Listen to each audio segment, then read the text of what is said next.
A musical, 3 true stories, and a complex French drama. What am I talking about? You probably read the title, but anyway, stay tuned.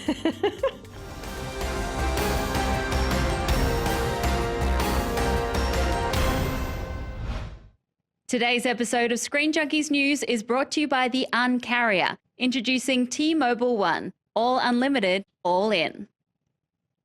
I'm Alicia Malone. We're talking about the Oscars. Woo! Jazz hands, and specifically the Best Actress category, which is so interesting. Roth, Cornet, thank you for joining me. Thank you. By the way, that was like the perfect one day. Is that a little tease? No, you have to do. Actually, you have to present at the Oscars one day. It's what it became so clear to me. I would love to, but I don't think you looked like you stepped up to the podium. I was really just thinking about what I was saying, so I was speaking slowly.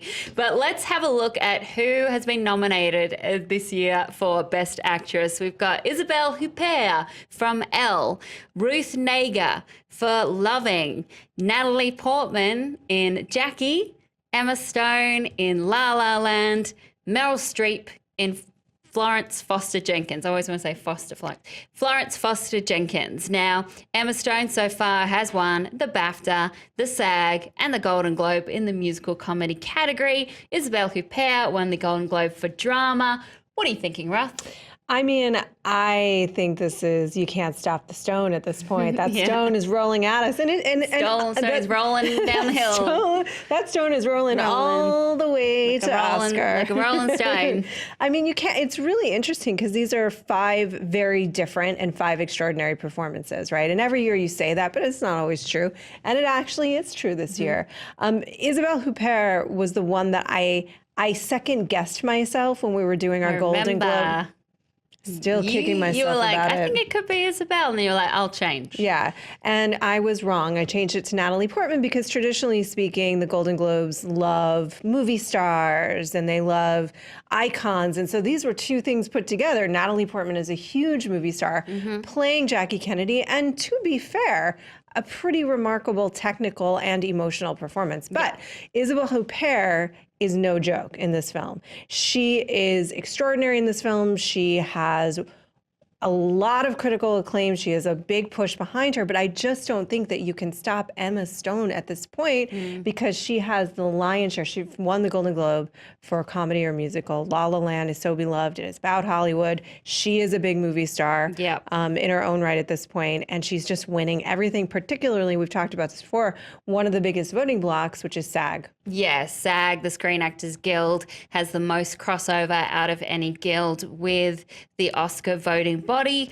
So that's why we point to the SAG when we are looking at predictions. She won the SAG, the BAFTA, the Golden Globe. I think she's going to win the Oscar as well and round out this incredible award season that she's had with La La Land. And I think her performance in La La Land is something that people may, I don't know, both think is not worth an award nomination, and on the other side think it is because of the fact that it's not really a flashy role when it comes to emotion. You know, her character does go on a huge emotional journey, but it's not that kind of out and out flashy Oscar role.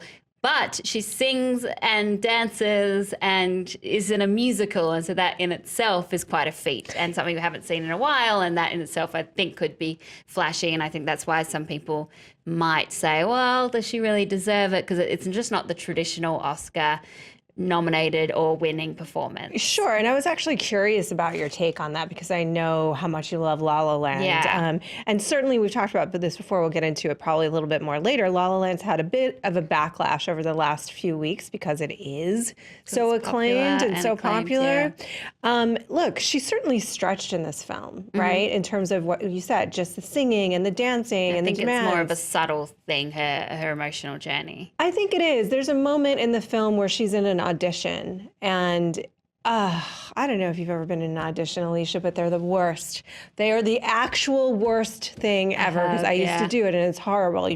So she's in an audition, and she's completely emotionally vulnerable in this moment, and then and then they just ignore her. And this is something so relatable. I think if anybody's tried to be an actor or performer, in any of that soul-crushing moment of realizing that you're giving it your all and no one cares. Yeah, and I think, you know, some people might not see the level of emotion she put into it because it is more on the subtle range than something that is a traditionally Oscar performance, which is Natalie Portman for Jackie. In the start of award season, I would have said for sure Natalie Portman for Jackie would win because it ticks all the boxes, being a true story about being an icon that is a beloved icon, and also being a completely transformative performance where, you know, Jackie Kennedy is a character that, or a person that could have easily strayed into impersonation if it's not done correctly, because she had such a specific way of speaking, of moving, and she's also one of the most photographed, I'd say, first ladies out there. Natalie Portman did such a great job in not overplaying it, but making it feel real. But Emma Stone, there is a moment in La La Land, and I say La La Land feels very personal to me just because I really relate to it, as many people do, but I really do, and the love of classic movies. But there is a moment when she says about giving up on her dreams. She's like, maybe I'm just not good enough. And when she says that, I cried. So did I, because we've all had that moment. Emotion too. You can feel that she's playing it real, and it connects on that level. Yeah, and I think that probably if you live in La La Land as we do, most people come out, hey, what's your dream? Everybody's got a dream. Welcome to Hollywood. Welcome to Hollywood. And I think she captures that sense of, like, a lot of people probably have had that moment where they go, maybe I'm just not good enough. Like that, like I'm saying this maybe from, like, it's timing, or maybe it's timing, or maybe it's a million different things, but it's certainly, it is a subtler thing, and that's one of the things that I always think is so interesting when talking about acting, is that I think that flash is often confused for great acting, and to me, those subtler moments, that's what I brought up the audition scene, it was so perfect. It was so emotionally resonant and perfect, and she didn't have to make a big show out of it. So I do appreciate her performance in this film. So with that in mind, what do you think about Meryl Streep? Because obviously she is an incredibly accomplished actress. She elevates every single role that she's in. The character of Florence Foster Jenkins, and she is based on a real person, is that naturally huge role. Like she's larger than life. So, and it's a comedic role too.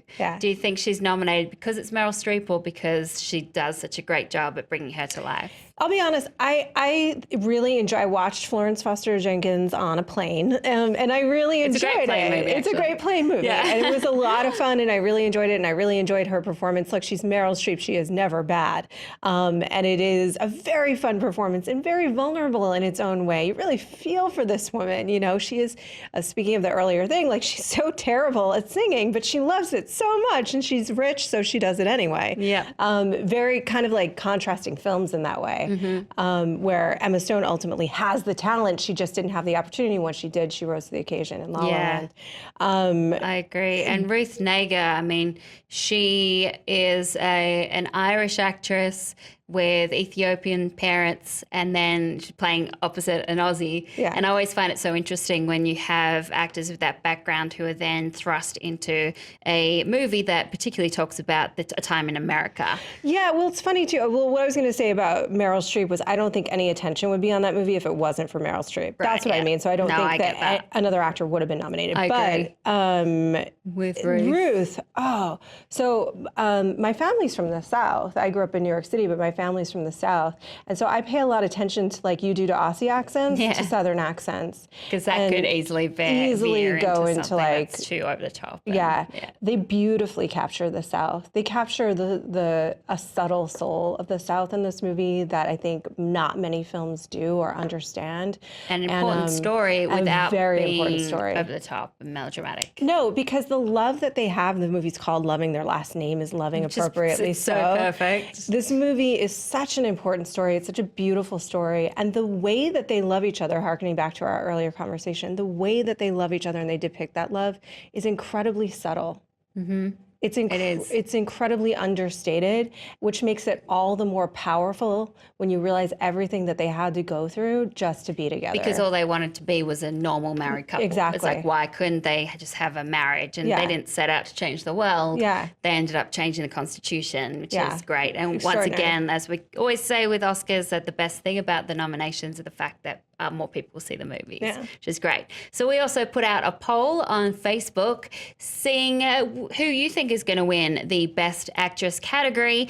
And the people are saying Emma Stone. They're agreeing with us that Emma Stone will win Best Actress, followed by Natalie Portman, then Ruth Negga, Isabelle Huppert, and Meryl Streep. So pretty much on track, and I do think she is a lock for this. But the one upset that might happen is to do with a comment that I picked out from Facebook that I agree with, from Radislaw Pisula, who says, Isabelle Huppert is an acting juggernaut. Yeah. Just go and watch Elle.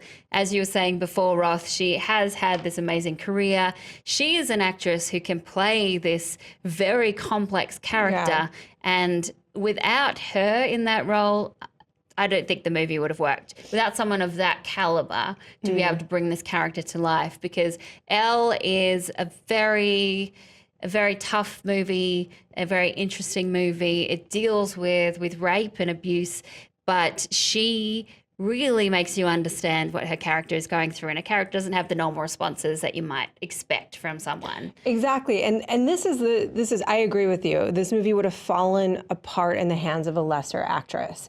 And if you look at the body of her work, she has demonstrated again and again and again just the measure of her talent. Yeah. But particularly in this role, to your point, oftentimes when we see sexual abuse depicted on screen, it doesn't deal with the myriad of complex responses that can and do happen for women, and it actually, for me, and this is going to sound strange, feels realistic in that way. Yeah. Which there is no appropriate or one response that someone would have, and the response that she has, it makes sense to me in so many ways, and so.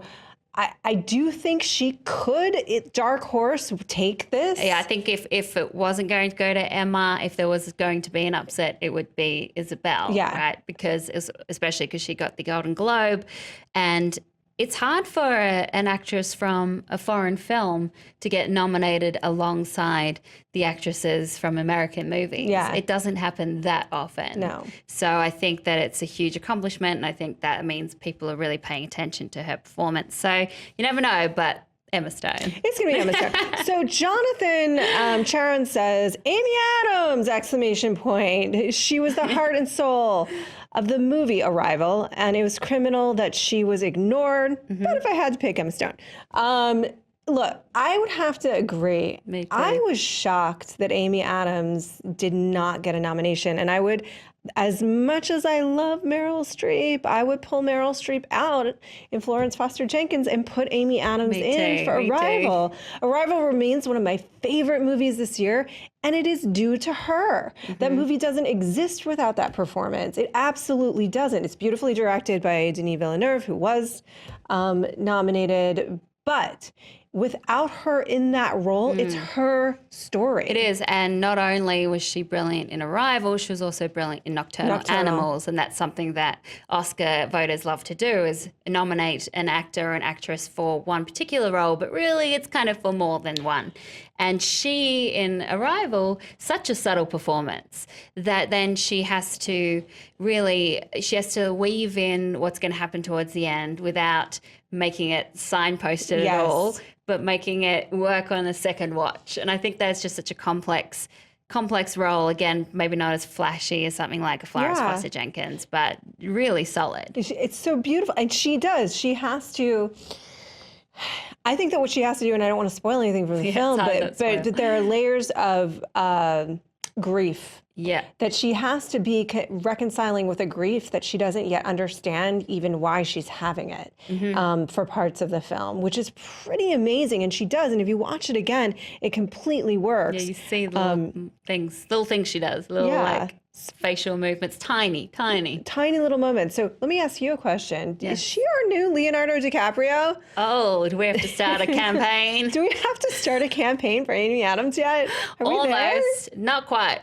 Not quite, but almost. Okay. I think Leo was just because it's been so long, since something like Titanic, it's such a long time. But you could be right. Maybe. Maybe. We're not wishing it on you. No. So our pick is Emma Stone. Your pick is Emma Stone.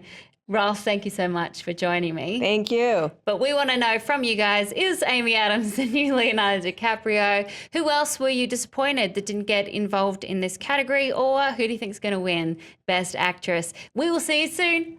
Bye. We'd like to thank our sponsor, T-Mobile. T-Mobile One is all unlimited, all in. Switch today.